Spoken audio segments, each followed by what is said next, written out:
Assalamualaikum, dear beloved students of class 9 and 10. Welcome to our Bonasri National Ideal School. Today I will discuss a very important topic of English second paper. The name of the topic is CV with cover letter. Dear beloved students, this is item number 12. The name of the topic CV with cover letter of English second paper. Please listen to me very attentively. I think it will be very much helpful for you. শুধুমাত্র একটি স্ট্রাকচারের মধ্য দিয়ে আমি চেষ্টা করেছি যাতে করে আপনি সকল ধরনের সিভি এবং সিভি উইথ কভার লেটারের উত্তর করতে সক্ষম হবেন। এই জাতীয় কোশ্চেনের ক্ষেত্রে কিছু বিষয় রয়েছে, সে বিষয়গুলোকে আমাদেরকে মাথায় রাখতে হবে। সেটি হলো যে there are two parts of answering the question. The first part is the cover letter, the application. Second is CV. একটা বিষয় রয়েছে যে সিভিটা কভার লেটারটাকে আপনি বাম পেজে লিখবেন আর সিভিটাকে আপনি ডান পেজে লিখবেন, অর্থাৎ পেজ অবশ্যই ওয়ান পেজের মধ্যে হতে হবে একটি অংশ সিভি, আর তেমনই ঠিক একইভাবে এই কভার লেটার বা অ্যাপ্লিকেশনটা ওয়ান পেজের মধ্যে হতে হবে। বিষয়টি অবশ্যই খেয়াল রাখতে হবে, should not be more than one page. আমাদের আজকের স্ট্রাকচারের লক্ষ্যমাত্রা হলো একটি অ্যাপ্লিকেশন দিয়ে একটি কভার লেটার দিয়ে অসংখ্য কভার লেটার লেখানোর নিয়ম আমরা শেখাচ্ছি। মার্কসের কোনো তারতম্য করবে না, বরং আপনি ভালো করবেন। আর সিভিটা ঠিক একই রকমের, আমরা একটু দেখছি বিষয়টাকে, খেয়াল করুন। May 31, 2020. This is just like the formal application এর মতোই। দেখুন, এটা ভিন্ন জনের কাছে পাঠানো হতে পারে, হেডমাস্টারের কাছে, দ্য প্রিন্সিপালের কাছে, managing director, the manager, the director. এটা হলো আপনি যদি স্কুলে চাকরি করেন শিক্ষক হিসেবে দ্য হেডমাস্টারের কাছে পাঠাতে হবে, কলেজে দ্য প্রিন্সিপালের কাছে, ব্যাংকে দ্য ম্যানেজিং ডিরেক্টর বা বিভিন্ন রকমের বিমা প্রতিষ্ঠান রয়েছে, আরও ওষুধ কোম্পানি রয়েছে, আরও অনেক কিছু রয়েছে, আপনি সংবাদপত্র রয়েছে, সেখানে আপনি the managing director, the manager, the director এভাবেই লিখতে পারেন প্রয়োজন নেই। এখানে একটা হচ্ছে name of the institute, address থাকে, ইনস্টিটিউট থাকে, আপনি সেটা উল্লেখ করুন। প্রসেসে প্রদত্ত থাকবে বিষয়টি, সেটাকে আপনি ভালো করে খেয়াল করুন এবং স্পষ্টভাবে লিখুন। আপনি সাবজেক্টে দেখুন application for the post of, সেটা হতে পারে টিচারের জন্য, পোস্ট অফে টিচার, পোস্ট অফে ব্যাংকার, পোস্ট অফে medical officer, medical representative, post অফে journalist, sub editor, management training officer of bank, অনেক ধরনের হতে পারে প্রসেসের ধরন অনুযায়ী। আমরা দেখছি, dear sir, I came to learn from your advertisement published in the Daily Ittifaq on 15 April 2020 that you need some teachers, some medical representatives, some computer operators, এরকম ভাবে থাকতে পারে, আপনি প্রসেস অনুযায়ী লিখবেন। I have all the qualifications mentioned in the advertisement. I want to offer myself for the post. I pray and hope that you would be kind enough to call me for an interview. Yours sincerely, Abdullah Mahmoud, enclosed CV and other documents. এখানে আমি যে কোনো নাম আপনি ব্যবহার করতে পারেন, আব্দুল্লাহ মাসুদ ব্যবহার করতে পারেন, আব্দুল্লাহ মানে যেটা আছে সেটাই আমরা দেখুন। এখানে আমরা ফর এক্সাম্পল আব্দুল্লাহ মাসুদ করে দিলাম, এইটা এখানে যে নাম দেওয়া থাকবে প্রশ্নের মধ্যে সেই নাম অনুযায়ী আপনি করতে হবে। আমরা এখন দেখুন সিভি অফ আব্দুল্লাহ মাসুদ, আমরা আব্দুল্লাহ মাসুদ কি ধরে নিয়েছি, সিভি তার ব্যাপারে আমরা লিখব। তার একটা অ্যাড্রেস হবে, মোবাইল নাম্বার হবে, মোবাইল ইমেল অ্যাড্রেস হবে। হ্যাঁ, এখানে আমরা দেখতে পাচ্ছি যে এটা আরেকটা বিষয় বলছি যে মোবাইল নাম্বার বা কোনো পুরো নাম্বার আমি কোনো বইতে দেখিনি সরাসরি। এখানে যেমন 01811 দিয়ে বাকি সংখ্যাগুলোকে স্টার চিহ্ন দিয়ে ব্যবহার করা হয়েছে। আমি কোথাও স্পষ্ট এরকম আমি দেখিনি যে সরাসরি মোবাইল নাম্বার দেওয়া আছে। যাই হোক, আবার কোথাও দেওয়া থাকতে পারে, বিষয়টা তর্কের জন্য নয়। ক্যারিয়ার অবজেক্টিভ দেখুন, এখানে বিভিন্ন বই পুস্তকে বিশাল ক্যারিয়ার অবজেক্টিভ দেওয়া আছে, কিন্তু বিষয় হলো যেটা যে যদি আমরা ভুল লিখে ফেলি, এত বড় ক্যারিয়ার অবজেক্টিভ পড়তে গিয়ে যদি আমরা ভুল লিখে ফেলি তাহলে এটা আমাদের জন্য সমস্যা। তাই শুদ্ধভাবে লেখার জন্য আমরা দেখুন এখানে লিখে দিয়েছি to build up my future as, যেমন টিচার হতে চাইলে টিচার, যদি ব্যাংকার হতে চাই ব্যাংকার, যদি মেডিকেল রিপ্রেজেন্টেটিভ হতে চাই সেটা, যদি জার্নালিস্ট হতে চাই সেটা, যেটা হতে চাই সেটা বাই ওয়ার্কিং হার্ড, ভালো কাজের মধ্য দিয়ে, খুব ছোট এবং আপনার ভালো কাজ দেবে। পার্সোনাল ডিটেইলসে দেখুন father's name, mother's name, date of birth, এখানে বার্থ আমরা দেখতে পাচ্ছি, হ্যাঁ ডেট অফ বার্থ আমরা এখানে হ্যাঁ ঠিক করে দিলাম। দেখুন permanent address, marital status, nationality, religion, blood group.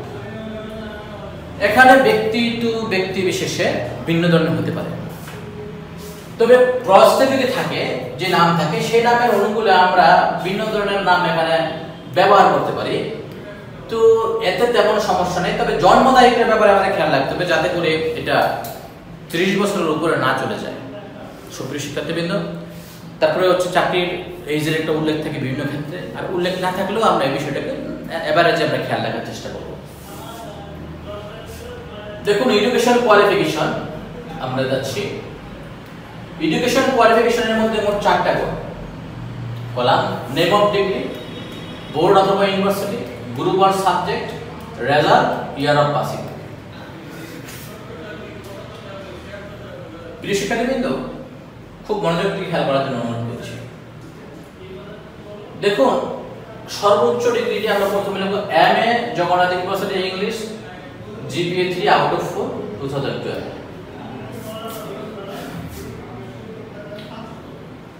BA honours Jagannath university English, GPA 3 out of 4 2011।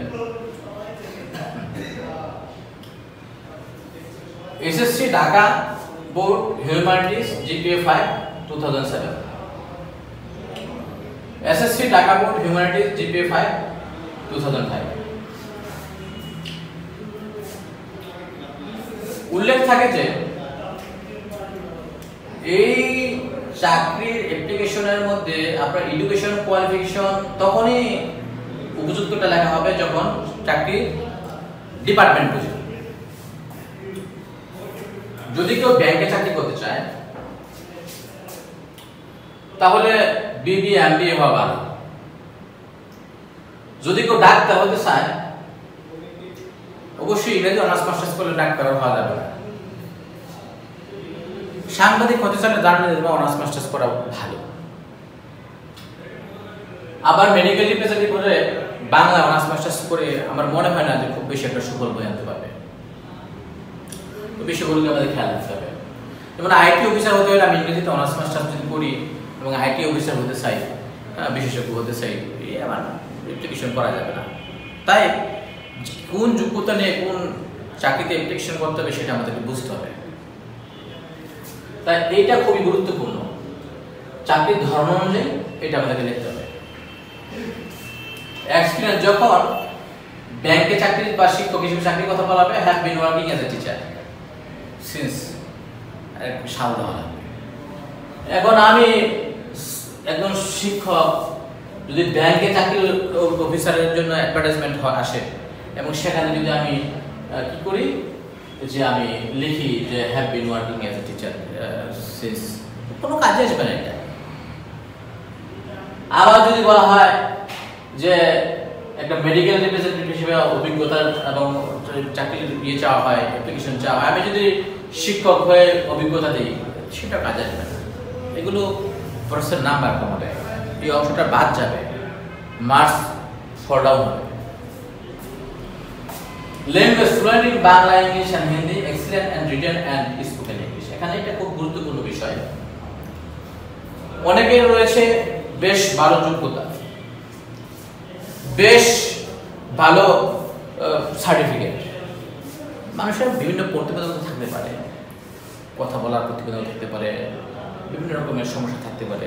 হ্যাঁ, আবার সমস্যা না থেকেও কোনো কোনো চাকরিতে latest excellent command over English চাওয়া হয়, ইংরেজিতে খুব পারদর্শিতা দক্ষতা চাওয়া হয়, তখন এটা উল্লেখ করে দেওয়াটা উত্তম। এখানে রেফারেন্সের ব্যাপারে যাচ্ছি। চাকরির ক্ষেত্রে রেফারেন্সের ব্যাপারটা অগ্রগণ্য দেখা যায় বিভিন্ন বই পুস্তকে, বোর্ড বই আছে। Doctor Abdul Bari Sardar, professor, department of English, Jagannath university, phone 01611, বাকিটা আমরা একই স্ট্রাকচারে লিখেছি। আরেকজন হচ্ছে doctor Salauddin Lablu, professor, department of English, Jagannath university, phone 01971। হ্যাঁ, আমরা লিখলাম। এখন আমরা সর্বশেষে যে কথাটি বলছি সেটা দেখুন, ইম্পর্টেন্ট পয়েন্টস রয়েছে এডুকেশনের। ব্যাংকে এমবিএ বিবিএ যদি ব্যাংকে জব করা হয় তাহলে এমবিএ বিবিএ এটা একটু গুরুত্বপূর্ণ ভূমিকা রাখে। ব্যাংকে চাকরি করতে গেলে ইসলামিক স্টাডিজ, ইসলামিক হিস্ট্রি, এই সাবজেক্টগুলো হয়তো চাকরি করে, কিন্তু আসলে তো এটা খুব বেশি অবদান রাখার তেমন সুযোগ নেই। হ্যাঁ, আমরা বলছি না যে করা যাবে না, সেটা না, কিন্তু আমার মনে হয় যে এমবিএ বিবিএ এটা এখানে এডুকেশনটা লিখলে ভালো হয়। আবার দেওয়া থাকে স্পষ্ট করে যে কোনটা কি যোগ্যতা লাগবে। Medical representative, pharmacy, medical representative আমি আগেই বলেছি, যেমন ইংরেজি অনার্স মাস্টার্স করে ওইটা তার কোনো কাজ করা যাবে না মেডিকেল রিপ্রেজেন্টেটিভ হিসেবে। তাই প্রিয় শিক্ষার্থীদের, এটা হলো যে কোন সময় কোন যোগ্যতাটা কিভাবে আসবে সে বিষয়ে আলোচনা। আমরা এখন এই আলোচনার পরিপ্রেক্ষিতে আমরা হোমওয়ার্ক দিচ্ছি। Write a CV with cover letter for the post of A bank officer. প্রিয় শিক্ষার্থীবৃন্দ, আমাদের এখানে একটু কথা আছে আপনাদের সাথে, আমরা মৌলিক বিষয়টাকে আবারও করে দিচ্ছি। কিছু বিষয় অবশ্যই আপনাকে খেয়াল রাখতে হবে সিভি লেখার সময়। এই বিষয়গুলোর মধ্যে কোনো রকমের ত্রুটি আসলে আপনার সিভি ব্যর্থ হবে।